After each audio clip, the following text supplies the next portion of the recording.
ერთი რიგითი ქართველი ვარ და ძალიან მიყვარს საქართველო. ძალიან მიყვარს ჩვენი ხალხი. ძალიან გული მწყდება იმაზე, რომ ჩვენს მთავრობაში არ გამოჩნდა ადამიანი, რომელსაც ეყვარება საქართველო, სამშობლო ეყვარება, ხალხი ეყვარება, იზრუნებს მათზე. ყველა აი ამდენი ადამიანი ყოფს ჯერ მთავრობაში მარტო. პარლამენტში გინდა ეს მინისტრები თავისი მოადგილეებით, საკრებულოები, მერიები, რავი, რამდენი თანამშრომელია. ერთი ადამიანი არ გამოჩნდა უბრალოდ. თითქოს გვაჩვენებენ, რომ რაღაცეებს აკეთებენ, რაღაცა იქ და უკიდურეს გაჭირვებულ მდგომარეობაშია ქვეყანა. არა და მხოლოდ სულ 3,5 მილიონი ადამიანი ვართ. ცოტათი მეტი შეიძლება.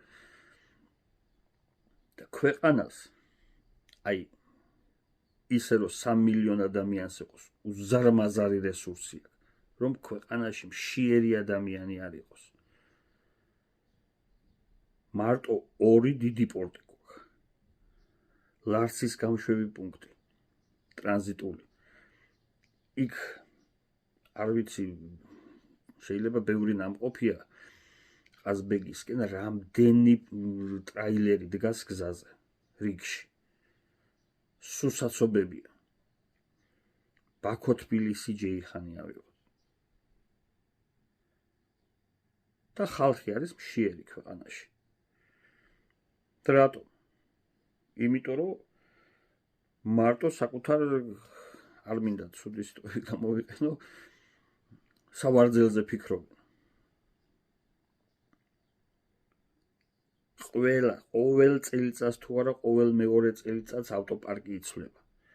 სულ ახალ მანქანებით უნდა იარონ. თავისი დაცვით. პლუს ამხელა ხელფასები დაინიშნეს.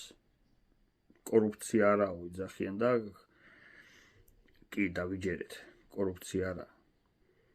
დაჟე საწვავსაც იმ მანქანაში ჩვენი ფულით ასხამენ და მერე თვალებში გვიყურებენ და გვეუბნებიან, რომ აი მაქსიმალურს აკეთებენ და ჩვენ ყველაფერი კარგად გვაქვს, თან გვაჯერებენ.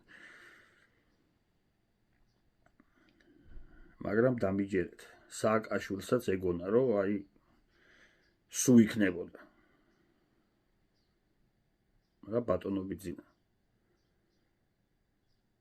ვერ იქნებით სულ. და კიდე ერთი შეკითხვა